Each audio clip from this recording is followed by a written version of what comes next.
আল্লাহ রাব্বুল আলামিন সূরা হাশরের ৭ নম্বর আয়াতে বলছেন, বা'দা আউযু বিল্লাহি মিনাশ শাইতানির রাজীম ওয়া মা আতাকুমুর রাসূলু ফাখুযুহু।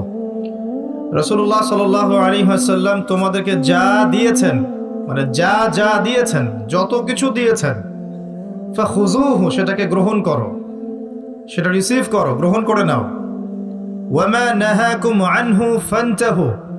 রাসূলুল্লাহ সাল্লাল্লাহু আলাইহি ওয়াসাল্লাম তোমাদেরকে যা যা থেকে নিষেধ করেছেন বিরত থাকো। তার মানে রাসূলুল্লাহ সাল্লাল্লাহু আলাইহি ওয়াসাল্লামের সুন্নাহ মোতাবেক জীবন গড়ো, তাহলে ইনশাআল্লাহ তাআলা সফল হওয়া যাবে। কথা ঠিক কিনা? এখন রাসূলের এই সুন্নাহ কি শুধুমাত্র শরীরের উপরে থাকবে? শুধুমাত্র কি নামাজের মধ্যেই থাকবে? শুধুমাত্র জিকির আজগার তাসবিহ তাহলিলের মধ্যেই থাকবে? শুধুমাত্র কি আমাদের ব্যক্তি জীবনেও থাকবে, নাকি জীবনের প্রত্যেকটা ক্ষেত্রেই সুন্নত বাস্তবায়ন করতে হবে? কোনটা? প্রত্যেকটা ক্ষেত্রে। যদি আমরা দাড়ি রাখি, রাসূলের সুন্নাহ মতো দাড়ি রাখি, মাশাআল্লাহ।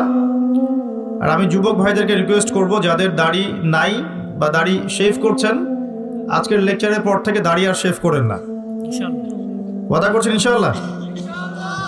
এতে করে আপনি প্রতিদিন সকালবেলা উঠে রাসূলুল্লাহ সাল্লাল্লাহু আলাইহি ওয়াসাল্লামের সুন্নতকে জবাই করছেন।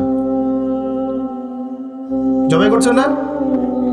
ধারালো অস্ত্র দিয়ে আপনি প্রত্যেকদিন সকালে উঠে রাসূলের সুন্নতটাকে কি করছেন? জবাই করছেন। কাজটা ভালো হবে কি?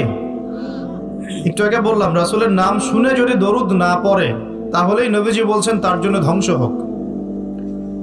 জিবরাইল আলাইহিস সালাম এসে এই কথা বলেছেন, নবী সাল্লাল্লাহু আলাইহি ওয়াসাল্লাম বলছেন আমিন, দোয়া করছেন আমিন। মানে এটা একটা বদদোয়া। তো এটা কি ভালো দোয়া? বদদোয়া। তো দাড়িটা ছেড়ে দেই ইনশাআল্লাহ। আল্লাহ পাক তৌফিক দান করুন।